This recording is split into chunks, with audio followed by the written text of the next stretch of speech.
Guinea-Bissau on the brink.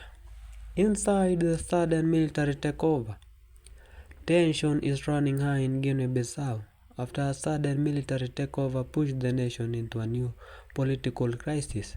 We've got some big exclusive story now. The president of Guinea-Bissau has been arrested just 3 days after the elections in Guinea-Bissau. He has been arrested by his own military.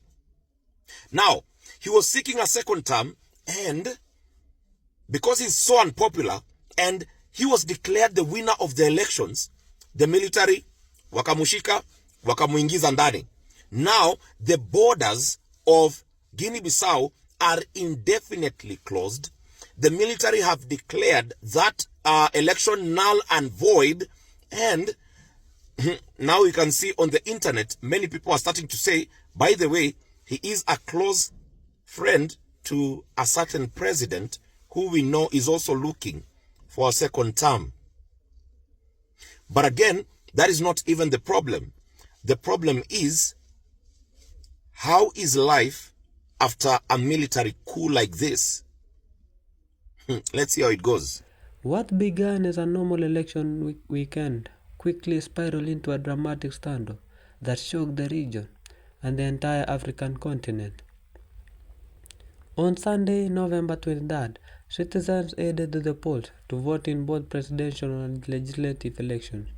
Everything appeared calm, but within just few days, the situation changed sharply. By Wednesday the 26th, election observers from the African Union ECOWAS and the West African Elders Forum raised the alarm. They had just met the two top presidential candidates, both of whom had promised to respect the result of the election. But then, something no one expected happened. The military removed President Umaro Mokhtar Sissoko Embalo from office. Embalo, a long-time political figure, first rose to power after the disputed 2019 election. Though results were contested, he was eventually confirmed president. Before that, he also served as a prime minister. In their joint statement, the Observer Mission said, and I quote, "It is regrettable that his announcement came at a time when the mission had just concluded meetings with the two leading presidential candidates, who expressed willingness to accept the will of the people." A group calling itself the High Military Command for the Restoration of National Security and the Public Order appeared on state television. They declared they were taking full control of the state. What followed was immediate and severe. All media activity was suspended, vote counting was halted, polling stations were closed, and a strict 9-hour nighttime curfew began at 9 p.m. Observers urged the African Union and ECOWAS to take urgent action to restore constitutional rule. Concerns deepened when reports surfaced of officials being arrested, some of whom were responsible for overseeing the election. Meanwhile, President Embalo confirmed that he had been removed from office. He said he could not speak freely because he feared his phone might be seized. He also revealed that he was being held at the General Staff headquarters. Gunfire was heard near the presidential palace.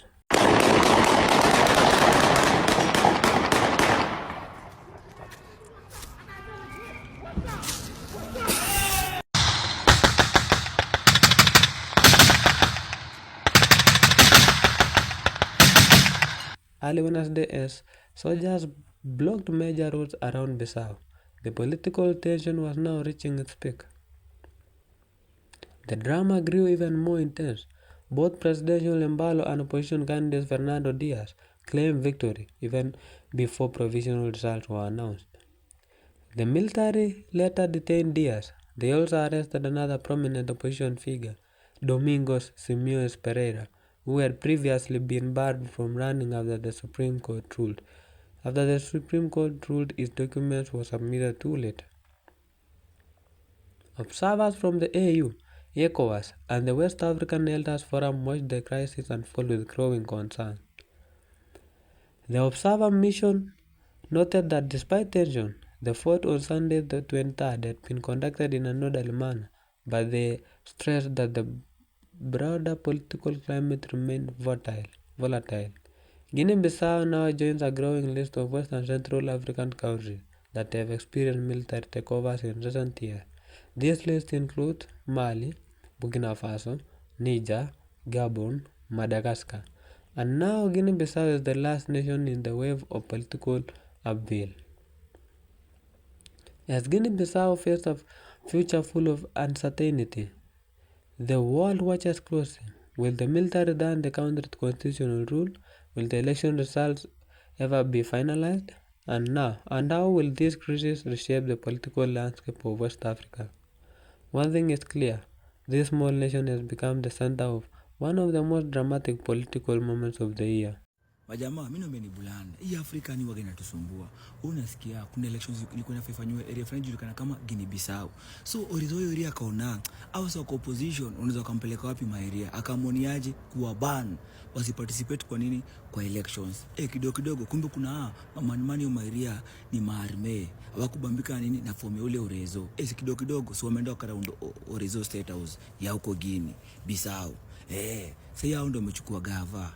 Mina kobe ni bulanda mjamaa.